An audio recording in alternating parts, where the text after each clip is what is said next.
Vem aqui. Vem aqui pra gente conversar, mas vem aqui pra gente conversar bem de perto.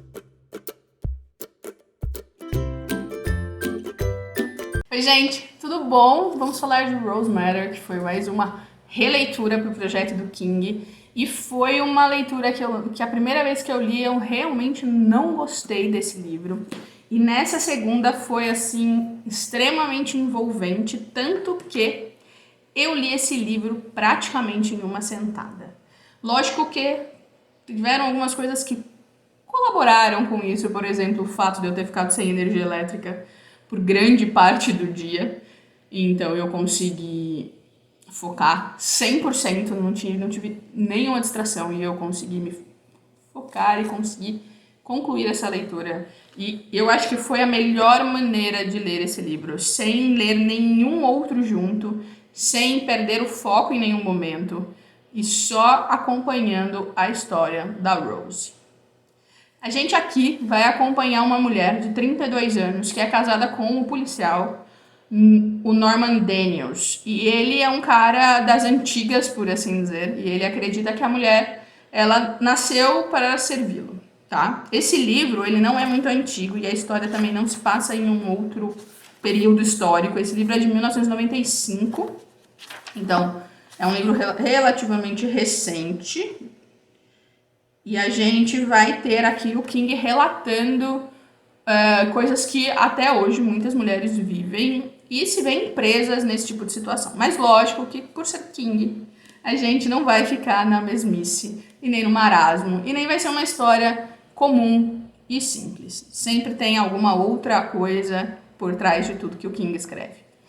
A Rose casou muito nova, o Norman foi seu primeiro namorado, o único homem que ela teve na vida inteira dela. Então ela não tinha nenhum parâmetro de comparação para ver se o que o Norman fazia estava certo ou não, se o que ele fazia era relacionado ao amor ou não era, e ela não tinha nenhum outro tipo de comparação para fazer. E ela acaba passando 14 anos com esse homem e sofrendo grandes abusos, sofrendo grandes violências, inclusive ao ponto de sofrer um aborto. Isso não é spoiler, tá no primeiro capítulo, logo no comecinho do livro, bem no comecinho. E é para depois desse ano, que foi 1985, que foi quando as coisas começaram a mudar, que ela começou a enxergar as coisas de outra maneira, que ela toma a decisão mais difícil da vida dela. Um dia ela acorda e ela olha para o lençol. Parece bizarro, mas é bem isso que acontece. E ela vê uma mancha, uma única mancha de sangue no lençol.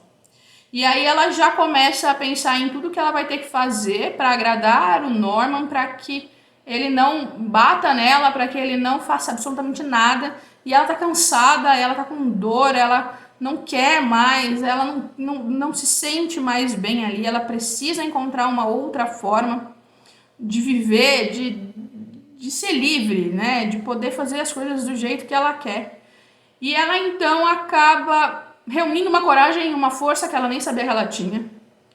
Pega só a bolsa dela e um cartão do banco do Norman e vai embora.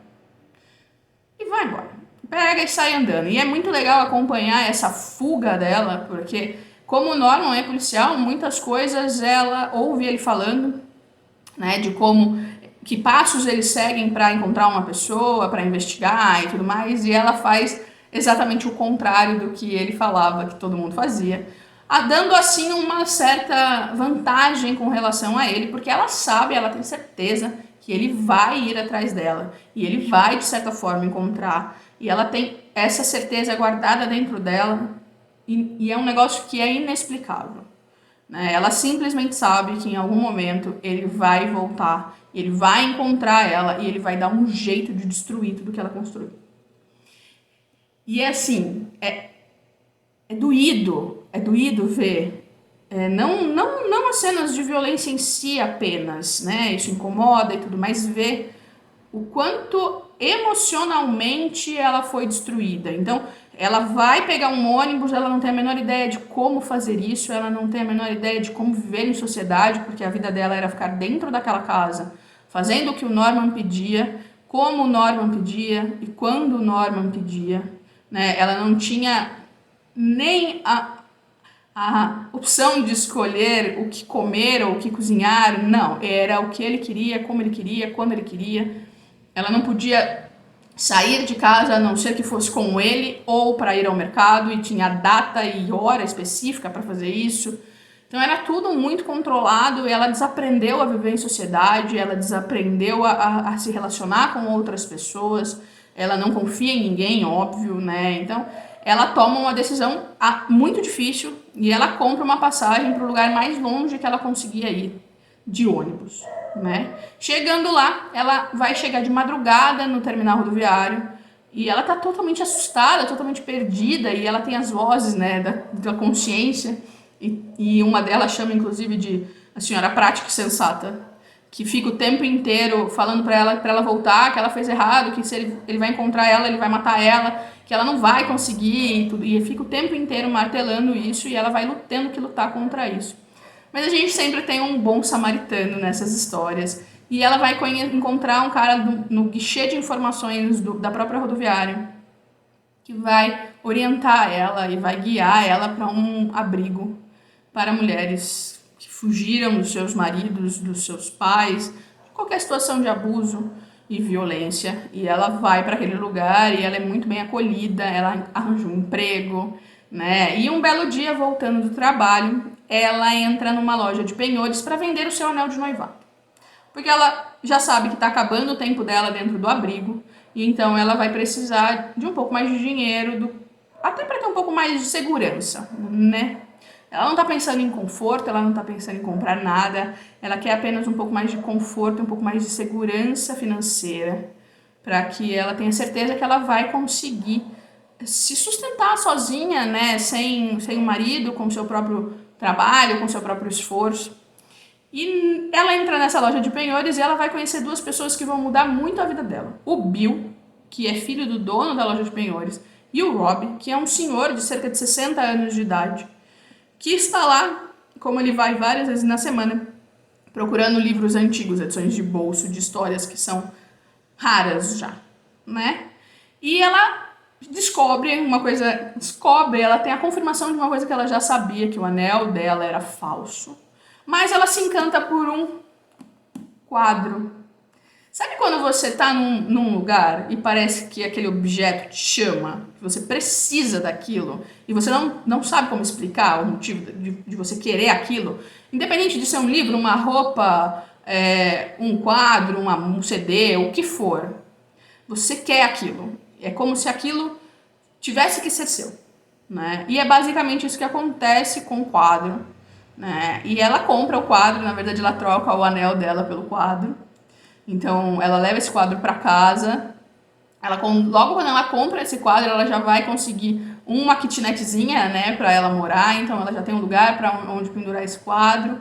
E esse quadro, ele aos poucos vai se revelando algo mais do que um simples quadro.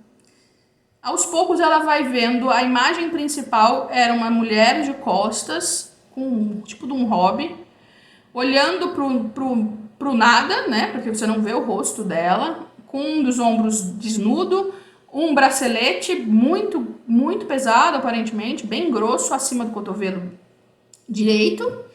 E é isso que a gente tem, umas ruínas ali, uma paisagem, né? Um pasto, assim, um campo bem, né? Bem cheio de relva, uma árvore. É isso que a gente vê no quadro no momento que ela compra. Mas com o passar dos dias, esse quadro vai mudando e outras coisas vão aparecendo neste quadro. E é esse quadro que vai ser responsável por mudar completamente a sua perspectiva de vida, a sua autoestima e a sua autoconfiança. Toda vez que ela volta a ser a Rose e não a Rosie, ela pensa no quadro. Ela pensa na Rose Madder, que é, para ela, a mulher que está retratada naquele quadro. E toda vez que isso acontece, ela consegue enfrentar qualquer problema que ela esteja tendo no momento. Ela consegue voltar a ser a Rosie que ela gosta de ser, a Rosie real. né? E ela vai usando esse artifício para conseguir viver e sobreviver e tudo mais. É lógico que sim, Norman vai encontrá-la. E, gente, quando isso acontece, é simplesmente alucinante. O livro tem acho que 7 ou 8 capítulos. Ele é um livro com poucos capítulos, são capítulos bem grandes, né? Capítulos estilo Stephen King mesmo. Minto, são 10 capítulos. E os últimos 3 capítulos são extremamente alucinantes. Você não vai conseguir parar de ler, porque você precisa descobrir o que vão fazer com tudo essa história, o que vai acontecer com o Norman, o que vai acontecer com a Rose, como que tudo vai se resolver, e é muito, muito, muito, muito bom, gente, de verdade. Eu não lembro porque eu não tinha curtido tanto esse livro. Eu achei a maneira como o livro começa e depois a maneira como ele se desenrola, ele dá uma quebra, assim, né? A gente fica meio tipo, tá, e o que é este quadro, né? E no final das contas é surreal. É um negócio assim que eu não sei de onde ele tira. Realmente eu não sei de onde ele tira essas ideias. E é muito, muito, muito, muito bom. Assim, é simplesmente muito bom.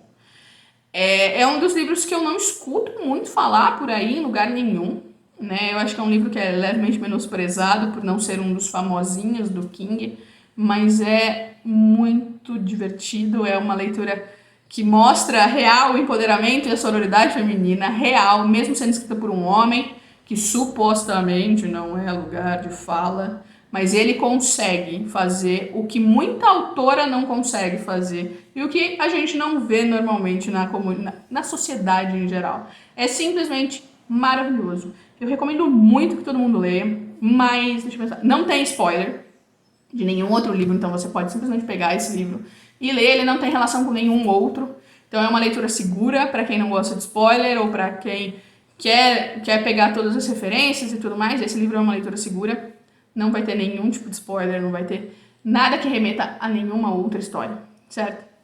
Então é isso, eu vou ficando por aqui. Mas antes de eu ir, não se esquece de curtir, comentar e compartilhar o vídeo com seus amigos. E lógico, se inscrever no canal, certo? A gente se vê no próximo e tchau!